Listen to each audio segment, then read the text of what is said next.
का संरक्षण होता है।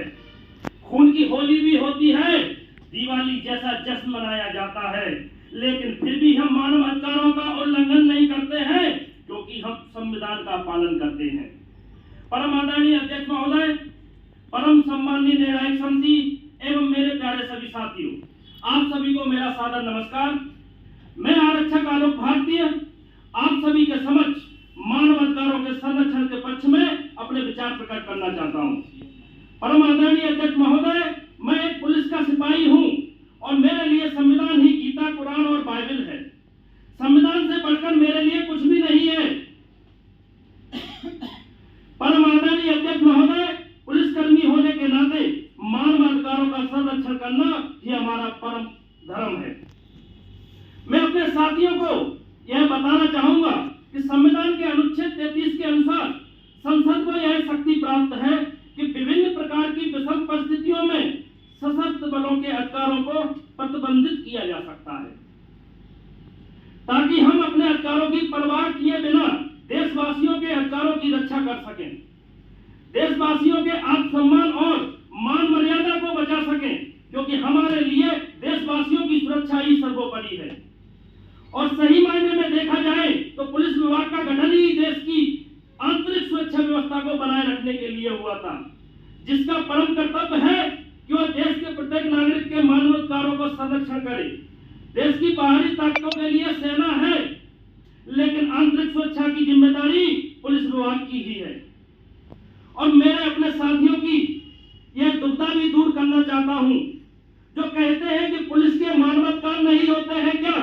तो मैं बताना चाहूंगा कि जब यह वर्दी पहनी थी तब हमने यह माना था कि देश सेवा संविधान का पालन एवं समाज में शांति बनाना ही सबसे बड़ा कर्तव्य होगा। लेकिन यदि हम भूल गए हो तो उस कसम को याद करो जो बुनियादी प्रशिक्षण के वक्त संविधान को साक्षी मानकर हमने खाई थी, कि देश सेवा और संविधान का पालन ही हमारे लिए सर्वोपरि होगा।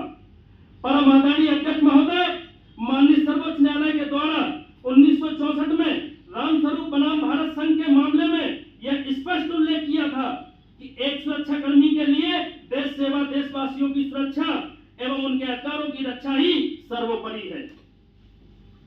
परम आदरणीय अध्यक्ष महोदय, मैं अपने साथियों का रुख इतिहास की ओर आकर्षित करना चाहूंगा कि चाहे हिंदू राजाओं का शासन हो या मुगलों का, चाहे सामंतवादी व्यवस्था हो या अंग्रेजों का शासन, इस दौरान दास प्रथा चलती थी और मानवाधिकार जैसी कोई चीज नहीं हुआ करती थी। हमको दास बनाया जाता था, हमारे ऊपर अनेकों अनेक अत्याचार किए जाते थे। लेकिन जब हम आजाद हुए, लोकतंत्र व्यवस्था में आए, तो संविधान निर्माताओं ने इस बात का ध्यान दिया कि भारतीय एक लंबे समय से पीड़ा से गुजर रहे हैं, इन्हें अब इनके अधिकार मिलना ही चाहिए, और संविधान में अधिकारों को लाया गया और इनके अधिकारों के संरक्षण की जिम्मेदारी हम सुरक्षा कर्मियों को सौंपी गई और इस जिम्मेदारी को हम बखूबी से निभा भी रहे हैं।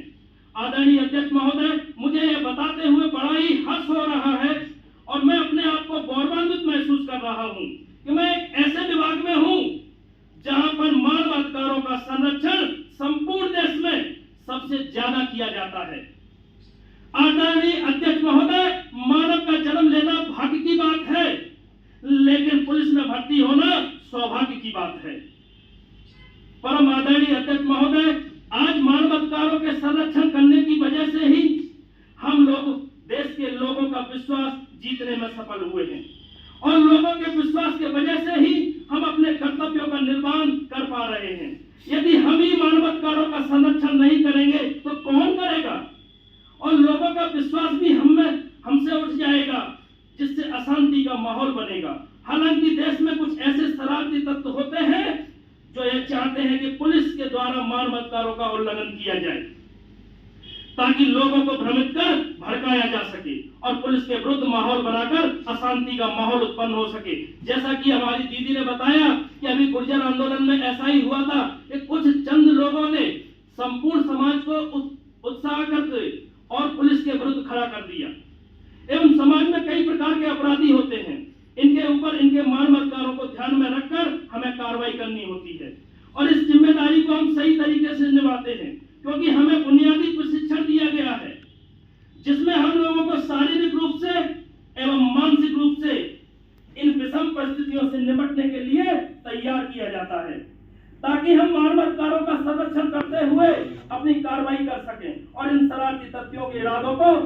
चल सकें।